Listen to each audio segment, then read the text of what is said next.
Hi, this is Michael Shevack, and welcome to God Search. This is podcast number 16. Believe it or not, it's 16 Sweet 16, and we have a lot to talk about. If you're alive, you are on a God search. Now, you can call God anything that you want. You can call it the universe, you can call it God, you can call it the force. Some people call it the source. I like how that rhymes. You can call God anything that you want, but here on God's Search, even though we're forced to use words because we're verbal animals and we conceptualize and we communicate concepts through words, well, that's not what we're about. We're about setting a stage, podcast by podcast, so that we can eventually take a leap, that incredible leap that Kierkegaard, the philosopher Kierkegaard, talked about, where we can plunge into the actual experience of God. And you're already doing it. You're already doing it. If you're alive, you are on a God search. You can call it anything that you want, but you are in the amazing adventure of consciousness reflecting upon itself and knowing itself as a miraculous living force which includes and embodies itself and everything within it as a dimension now. Some people call it a universe. Some people call it God who created a universe or multiple universes. All of those things are true, most of them reduced to a problem of scale. And we'll talk about that in the future. But for now, I just want to reiterate, why are you here? Because you are enthusiastic and excited and adventurous and curious, beyond curious, about what God actually is. And we can't fully know that, but we can have an experience called God, and that experience can correspond to ages old texts and canons that describe it in their own terminology for their own place and time. But if you look very closely, they describe it the way you can actually experience it, whether you're religious or not, whether you're an atheist or a theist, agnostic, a humanist, a nice, happy, generate pagan. Doesn't make a difference. The experience called God is a human experience. Indeed, I would say it's what makes us human. Now, what we're doing right now is we're continuing our kind of mini lecture series, which is how to sow and reap correctly. You are a supernatural being and you use your creativity to take what already exists in nature on the earth and shape it the way you want to for your own needs. It doesn't have to be useful to any other creature on the planet. We have this incredible gift as human beings of ego. Now, in order to use your ego correctly, we've outlined six relationship priorities value priorities that need to be put into your actions, into your thinking, into your speaking, and your doing that will create the experience of God called good. And we went over those. We went health, peace, freedom, wisdom, expression of your full potential, and prosperity. We also began in our last podcast to go over relationship priorities, meaning what are the relationships that we have to engage in order to create sowing and reaping, causing and affecting the experience of good or God. The first relationship priority, number one, is take care of yourself. Put the oxygen mask over your face before you help even your child. Just imagine that. They're gasping for air, but you have to take care of yourself first, or you will not even have the strength to take care of the child. Okay. Now, most of moral teachings reverse that. They tell you you got to put the other person first and you second, oftentimes, creating what we discussed last time, which was false martyrdom, where you sacrifice, meaning extinguish or martyr yourself, and you don't take care of yourself. And that's very, very useful in severe situations of life and death where there's a bus that's going to hit a child and you throw yourself, and push the child out of the way and get hit yourself. Sometimes that's necessary. We see this in revolutions where people are fighting tyrants and are willing to sacrifice for the gift of value priority number three, which is freedom. So that's relationship priority number one is take care of yourself. This, by the way, is the problem on the abortion issue when it comes to the relationship of women. They are certainly entitled to put themselves first if they have a fetus which is attacking them and a fetus which could actually hurt their lives. You must be able to survive and put yourself first. This is an extremely important component of that horrible, vicious subject matter. Too complex, by the way, to reduce it to the cartoon that the blue and the red team are doing. It's too complex. We'll go back to that at another time when we have some knowledge where we can discuss it intelligently and not turn it into a cartoon, a vicious cartoon. Now, relationship priorities show how to apply the value priorities. As we said, freedom for an adult is different than freedom for a fetus, and it's different than for a 13-year-old. Okay? The same is with health and peace and the other value priorities. Our relationship priority number one, though, would be completely inadequate without relationship priority number two. After you've taken care of yourself, you got to take care of another. Now, one of the most influential people in my life, Mother Daniel Levi, who is a Benedictine nun. She was a Jewish woman who became a Benedictine. She was an extraordinary person in my life. And she took this idea of value priority number two, another, and she says, Father Rebbe, she always called me Father Rebbe, priest, rabbi. She said, don't make it another. Make it an other. An other. In other words, it's not just another. Okay. Tom, John, Tom, Dick, and Harry, some Jane, Rachel, or, Roberta. It's not another, someone to discard. It's an other. An other. An other is another self.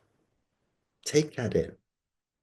Another person, an other person is number one to themselves. They have to put their relationship priority number one for themselves before they extend that to you. So they are a number one to themselves. You are a number one to yourself. They are a number two to you. You are a number two to them. And this is how we begin to form an interaction. The other person is outside of you, but in a way, you are reacting and interacting with yourself. Because as we've already discussed, when you're with another person, all you know is what you experience of them. And what you experience of them is some kind of phenomenon that feels like an internal dream that's going on, where an internal image that's taking place in you. And you can touch the person and it feels very, very real. But that too is just a neurological, phenomenal representation of what's going on. The astonishing thing about relationship priority number two, it is the door to the everyday mystical, because every time I interact with another person, I am interacting with that person on the inside of me and that relationship of that person to myself. Think about it. Okay. Not only am I interacting with that other person, and that person is interacting with me, and I am in that person, and that person is in me. But if we extend that to a third and a fourth and a fifth and any number of people, you see that what you have is in humanity is the most amazing, living, spiritual, conscious organism where everyone appears to be outside us, but that appearance is a reality that is inseparable from what we call the inside of us, a neurological representation to our senses. That doesn't mean it doesn't have a reality. It doesn't mean it's mere illusion, and we have to be very careful about the excessive mystical teachings of certain religions. There is an objectivity. In fact, the amazing thing about relationship priority number two is that is the beginning of objectivity. You know, in Jewish teachings, when two or more are gathered together for the purpose of understanding the ways of God or the order of creation, how this world is created to experience good or God, well, they say that the Shekhinah, or the female aspect of God, which is supposed to be dwelling upon the earth like a mother has a home, you know, that was their cultural viewpoint. The Shekhinah was not out as a captain of industry and a giant of a corporation running a multi global conglomerate. I mean, they had their own viewpoints, but nonetheless, the Shekhinah, which they considered to be the female aspect of God, was fully present and fully resident when two people gathered together. There was an objectivity that they could share. Now, one may, of course, question, is it objective? Is it not objective? And we can play all of these games with our head. What is it? Maybe it's a mass hallucination. A hallucination commonly shared by two people or more. These things are very, very well known. But here again, it's a mind game. It's a crack in our mind, because even if it's a hallucination, and even if it's a hallucination that is shared, the fact that it is shared means there is an objectivity to it and there is a reality to it. Yes, there are realities to hallucinations. That does not mean they are the same kind of reality as my birthday suit. You know, you don't nourish yourself by eating a hallucinogenic steak. You know, it doesn't produce calories. But there is an objectivity to it when two are gathered and the Shekhinah is present. God is fully present, indwelling in the body. And Christian teachings say the same thing. Um, uh, where two or more are gathered in my name, which could, for some Christians, be interpreted as Jesus, and some people can interpret it as the Holy Spirit speaking through the voice of Jesus. This is a big, complicated debate. And the relationship of Holy Spirit and Shekhinah are kind of related in Judaism and Christianity. The Holy Spirit as a concept comes a little bit later, and Shekhinah is more of a mystical term. You know, leaving all of these, you know, academic stuff aside, it's a very similar teaching that the presence of objectivity begins when you have two people together. That's why podcast 2 was such an important thing. Go back and listen to podcast number 2, okay? Because when you have two or more, you can join forces with another person. If you are aligned in the right direction, that's an important word, alignment, we'll come back to it, you can begin to accomplish things. A father can join with a son to build a home. A mother can build a home with a daughter. And these days, sons and mothers and daughters and fathers, and we all exchange the roles in much more fluid ways. But the presence of two allows you to join forces. Obviously, when you have biologically compatible systems, the presence of two allows you to make a third, a baby. You can do that naturally if the biology is aligned, And these days you can do it artificially if the biology is not aligned, whether it's a same-sex couple or whether it's um, um, people who are, borrowing eggs and borrowing semen and, having a kind of a pre-uteral adoption. They're adopting the babies in germ forms. Two or more allows you to do that. Two or more is the foundation of family. It is the foundation of society. It is the foundation of something we're going to talk about in detail later on called history. History is the great, great invention of the Hebrew people that was transferred to Christians, that was transferred to Muslims, that was translated to a global enlightened culture, which is really where we're headed, a global, more secular, spiritual, enlightened culture.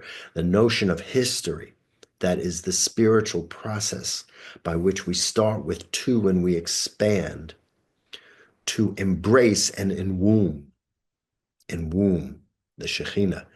We in womb all the people of the world in one family. That's an astonishing spiritual process that we are living every single day. And that begins with the number two. Okay. So the first value relationship priority is yourself. The second is an other. That other deserves the respect that you give to yourself. If you're going to treat yourself with health, peace, freedom, wisdom, the fulfillment of your full potential, and prosperity, do you not want the same for another person?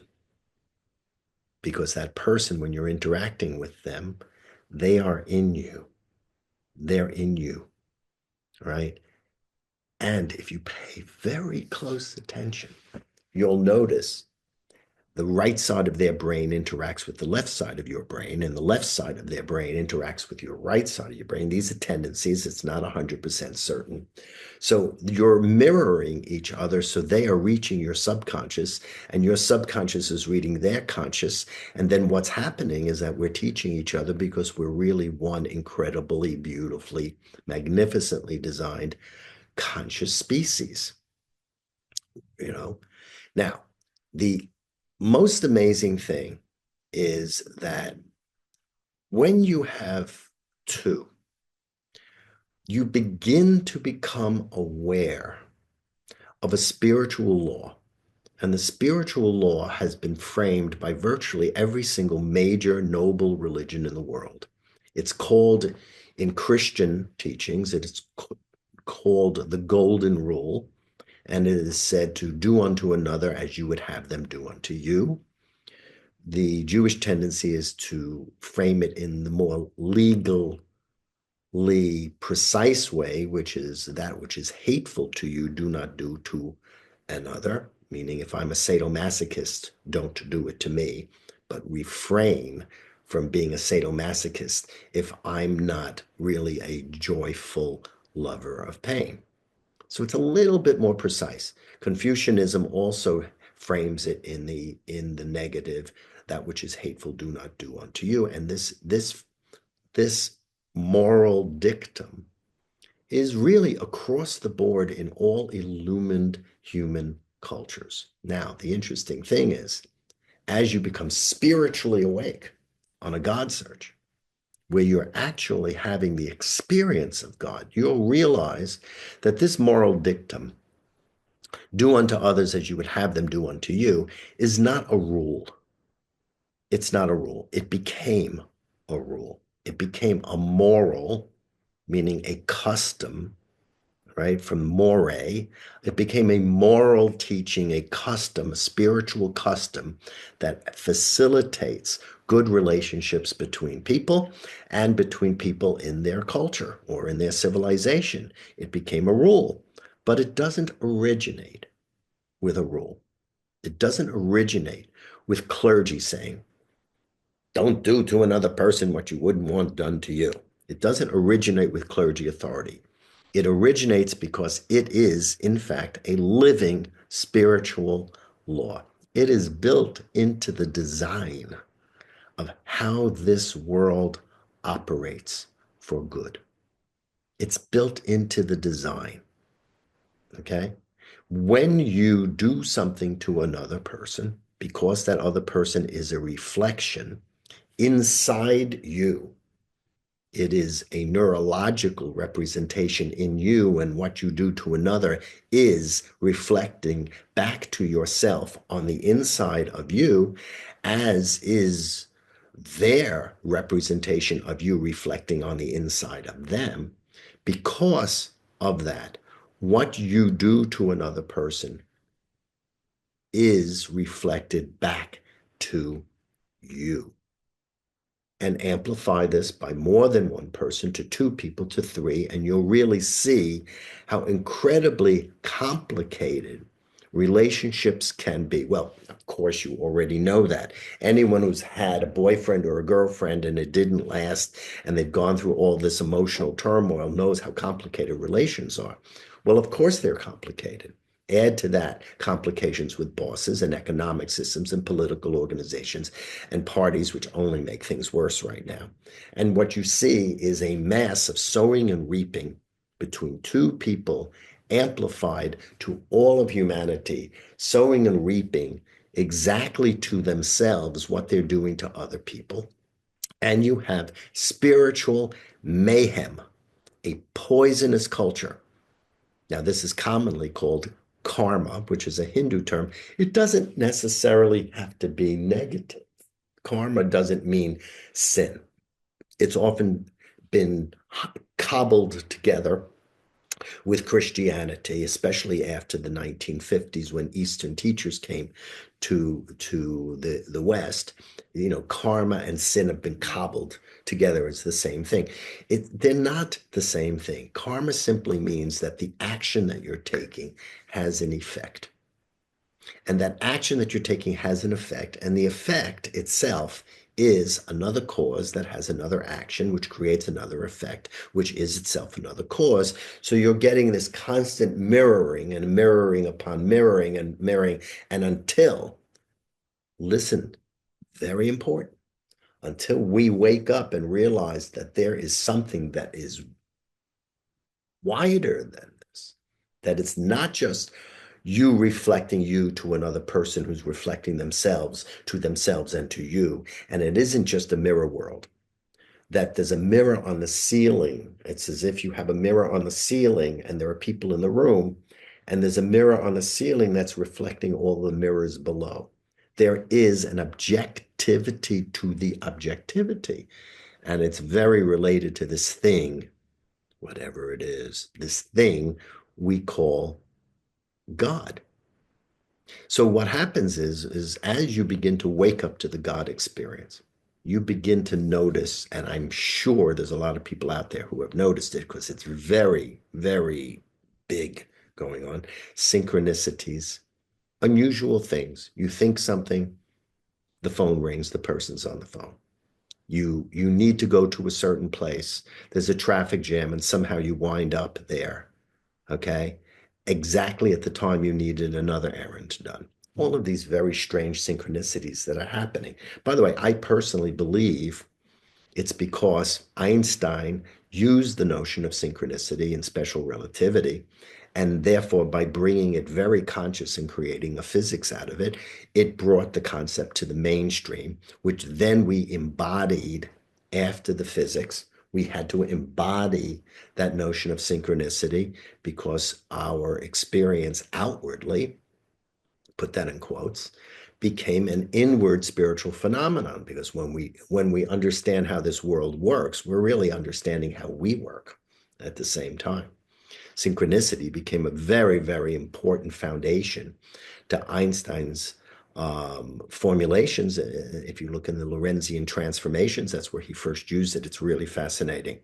So what happens is, as you begin this notion of reaching out to an other with dignity, and sowing and reaping what you would want for yourself and not sowing what is hateful to yourself, You can control the mirroring. You can control what you're putting out and what you're receiving back. This is the foundation of moral laws. Don't do this. Don't murder. Don't lie. Don't lie on a witness stand. Okay? Draw upon the experience of your parents and other things that are in the so-called 10 commandments, which are the 10 esed dibrot in Hebrew, the 10 things. They're not things. They come from the word or the organizational principle is what the root word is signifies. So the experience of an other together with yourself, value priority number two in relationship to value priority number one, reveals the law of cause and effect and karma, which is the foundation of everything we have been doing and why we're taking this time to go over value priorities and relationship priorities. Okay, because if we do not, okay, we cannot continue this experience called God and God search. Well, you can't do it with company. You can go inward and just engage value priority, you know, 1 through 6 in relationship to relationship priority number one, yourself. And you can develop this thing and have your own relationship with yourself. You can kind of have masturbation, but you can't have sex. So if you wish an objective, community-based, family-based, community-based, national-based, and world-based material culture with all of the gifts of science, we need the objectivity that comes from two or more. It is an incredibly sad thing that we do not recognize the sacredness of another, that we do not treat an other with the same care that we treat ourselves. And in fact, even sadder is that when we don't do it, it's oftentimes an indication that we don't treat ourselves well. If you look at people who mistreat people and you look below the surface of who they are, I don't care what their position is. I don't care how high they've climbed the ladder of power and money and fame and fortune. If they mistreat people, it's because somewhere in them is a broken person who mistreats themselves and has been mistreated, unless they are simply one of these very rare people who just absolutely delights in causing pain and suffering. Someone who's actually behaves with evil intent for the simple joy and the happiness that evil actions create. They're very rare. They do exist. They do exist. People who just take joy from that. But it's very rare. Most people mistreat people because they themselves have been mistreated and they learned it and they sow and reap mayhem for themselves. Sometimes you have to ask yourself the question, well, why are they so successful? Why are they so successful if all this happens? If you look closely, you'll see they aren't. They may have money, they may have some power, but they have defective hearts. They're on medicines. They have problems with relationships, marriages that don't work, children who disrespect you. Be very careful with, the green-eyed monster, envy. How you view another person, how you view another is a mirror, and use it as such, as a mirror for how you see yourself. If you see someone and you react in a way where they are disgusting to you, stop and take a look and see if you can, on your God search, try to find that side of them that's on the inside of you that you are disgusted by, and that they are a beautiful mirror that has been brought to you by this incredible world we live in, so that you can come to know yourself more and you can come to flower The more you know yourself, the more you come to awareness of yourself, all of your sides, these things we call good and these things we come bad, the more you're kind of watering the plant, the more you're bringing your attention to all of these things. And the more you bring your attention to this understanding of yourself and realize that because of relationship priority number two, we are in an interactive universe. We're in an interactive universe, and it is designed to reflect ourselves back to each other for the purpose of watering the plant and building the stem higher and the leaves more, more wider and more capable of receiving light and generating food, and building it so that there's a flower at the top that can seed new ideas and new thinking processes and actually fulfill value priority five, which is our fullest potential. So this is relationship priority number two. Go to yourgodsearch.com. Let's have a conversation. I'm happy to be your mirror. I'm happy to be in relationship priority number two with you as a relationship priority number one. And as we sow and reap these things in the correct order, you will notice that your experience of life becomes better, more good. You will experience more God, more beauty, more truth, more unity, more wholeness. You will experience it, and you will come to know the existence of God as an experience. If you want to then sum it up with the word, or you don't want to sum it up by a word, or you want to write an equation or compose a symphony instead, which is your language for doing it, that's fine. But you'll experience what is the sublime experience that is the nucleus of all the most beautiful teachings, of all the most magnificent writings and compositions and artwork that has ever been done, the sublime experience, which is God. So, hey, I'm telling you, God's search is an adventure. Make it more adventurous every single day. Uncover it, discover it, and recover it. Don't get blocked by bad religious teachings that got confused and lost the truth. Don't get blocked by people who want to be so intellectually intelligent that they have to deny everything and then you're left with nothing. Experience what is actually here. What's here is your life, and it is the experience called God. You're on the God search. We're going to do relationship priority number three next time. Tune in. This is Michael Shevack for God Search. God bless you all. Search with me. Keep searching with me. And bring in other people too to search with us. The more, the merrier. From two, there's a world. God bless.